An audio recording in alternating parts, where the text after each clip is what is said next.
Okay, sorry, gotta get that set up. So today we're gonna be learning how to factor when a is not 1. So when we were factoring when a was 1, it was really easy because we just got to use big X and we put our C value on top and our B value on bottom, and we figured out what does multiplies to C but adds to B. We're looking for 2 numbers, right? Well, when there's an a value, we actually have to use it, and technically we're using it before, but 1 times C is just C, right?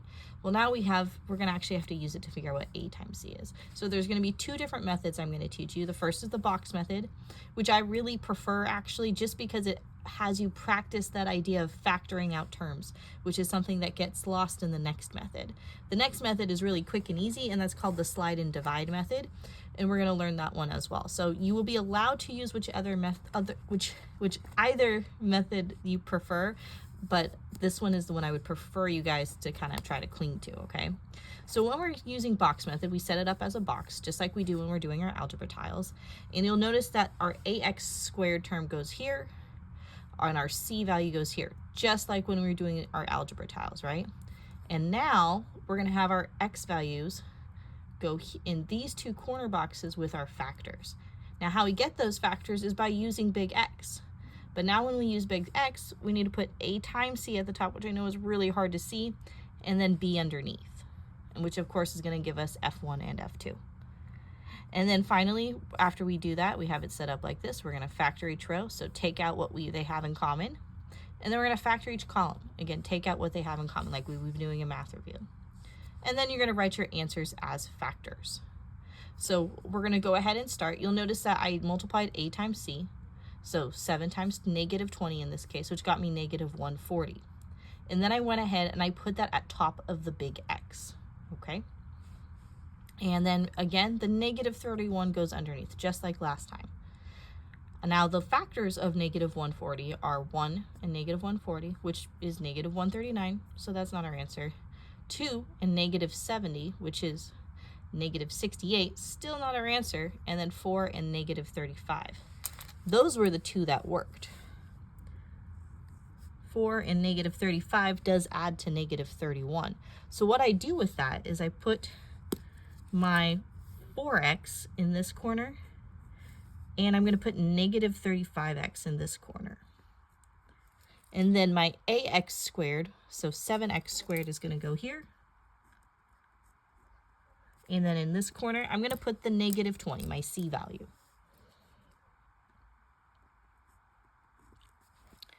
Okay, and now what I'm going to do is I'm just going to factor each row. So starting with the top row, I can take a 7x out of both pieces because 35 is divisible by 7. So I'm going to put 7x here. When I go to the next row, I can take a 4 out. I can't take an x because 20 doesn't have an x. So I'm going to take a 4 out. And then I move to each column. What can I take out of both of these terms? Well, 7 and 4 don't have anything in common. They don't have any common factors besides 1, so I can just take out an x. And then over here, what can I take out of negative 35 and negative 20? I can take out a negative 5. And the reason why I'm going to take out the negative 5 is because they both have negatives. So if they both have negatives, you should take it out. So now, since this was a positive 4 and this was a positive 7x, positive x and negative 5, my answer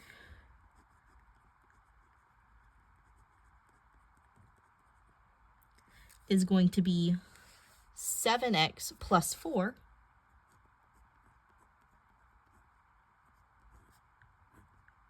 and x minus 5. Those are my factors. Okay, so let's go ahead, let's try the next one. Again, I went ahead and I figured out 2, let's write that out though. I figured out 2 times 21, A times C,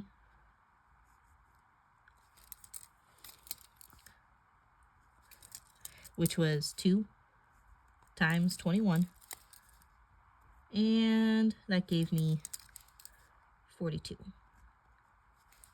This was a positive equation, so my answer is positive. So then my factors are positive 1, positive 42, which is 43, not 17. 221 is 23, not 17. And then 3 and 14, those are the guys that worked. So those are going to be my factors. So I'm going to put 3x here, and I'm going to put 14x up here. And then again, my first term, which is 2b squared. And actually, we should probably use the same variables, right? So let's change that to a b. Again, if you use an x, not the end of the world, but make sure you correct it in your final answer. So we're going to put 2b squared here. And then here, I'm going to put positive 21. I'm going to do the same thing that I did last time. I'm going to see what each row has in common, and then finally what each column has in common. So in the first row, I can take out a 2 and a b, right? That is what they both have in common. In the second row, I can just take out a 3, right? Because 21 is divisible by 3 and 3 is divisible by 3. Those are the greatest common factors. In the first column, the only thing I can take out is a b, because 2 and 3 are both prime. They have no greatest common factors. And then in 14b and 21, the only thing I can take out is a 7, because that is the greatest common factor of both of those terms. So then my answer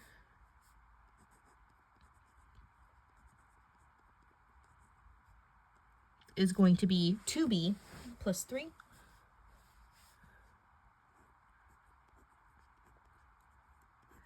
and b plus 7. Okay, so two great examples. Hopefully that kind of helps you. So now we're going to go look at and do the same problems, but we're going to use the slide and divide method. The slide and divide method, you'll notice, it sets it up as the factors, and then it divides by the a value.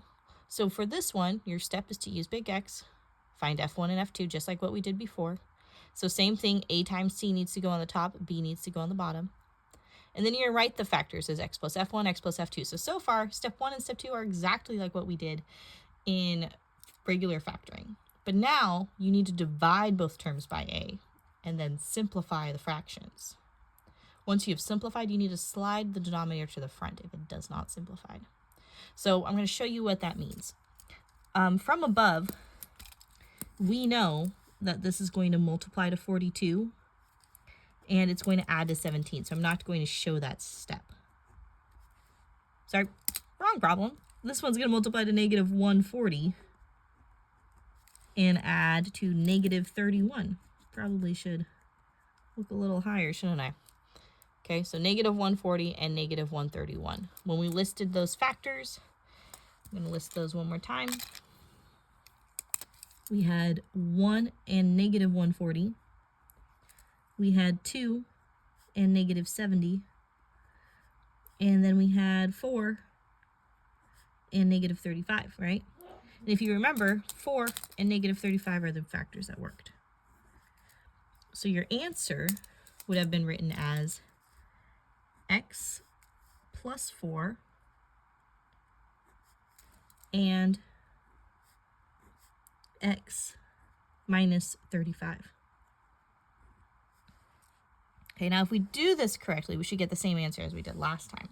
So the step that's new is we're going to divide by our a value. So I'm going to divide by 7 from both of my factors, okay? That's that step 3. Okay, and actually let's go ahead and put right over this in the blue. It's not perfect, but at least that way you can kind of see where the 4 and the 35 came from. Now, 4 over 7 doesn't simplify, but negative 35 over 7 does simplify. So this is the same thing as x plus 4 over 7. And then 35 divided by 7 is 5. So this becomes x minus 5. Now, it's really important that you do simplify it. If you do not simplify it, you will not get the right answer, okay? So see how this one, 4 over 7, is a fraction? This is where I'm going to slide the denominator to the front, which means my answer is going to be 7x plus 4 times x minus 5. So you'll notice we actually get the same exact answer that we got up above. Okay, just again, a different method to do so. So for the last example, if we do it correctly, again, we should get the same answer that we got above, the 2b plus 3 and the b plus 7. So again, 2 times 21 is 42. And I'm trying to find two numbers that multiply to 42, but add to 17. We already did the grunt work on this, so I know my factors are 1 and 42, 2 and 21,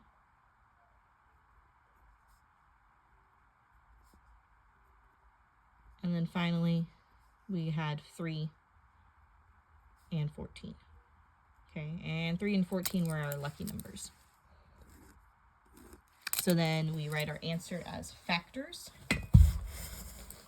So that's going to be x plus 3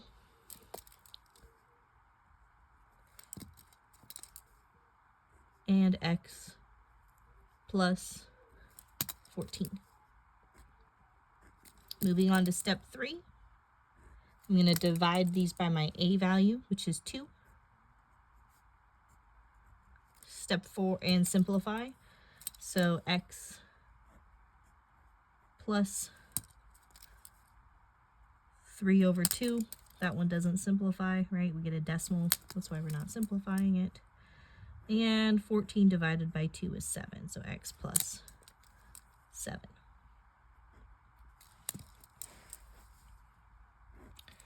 I'm going to slide that 2 to the front. So my answer is going to be written as 2x plus 3 times x plus 7. Again, exact same answer we got before, but I should have probably written it with b's instead of x's, but can't win them all.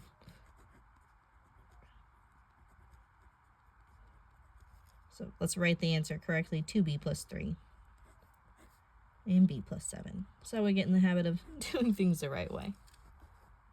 Okay.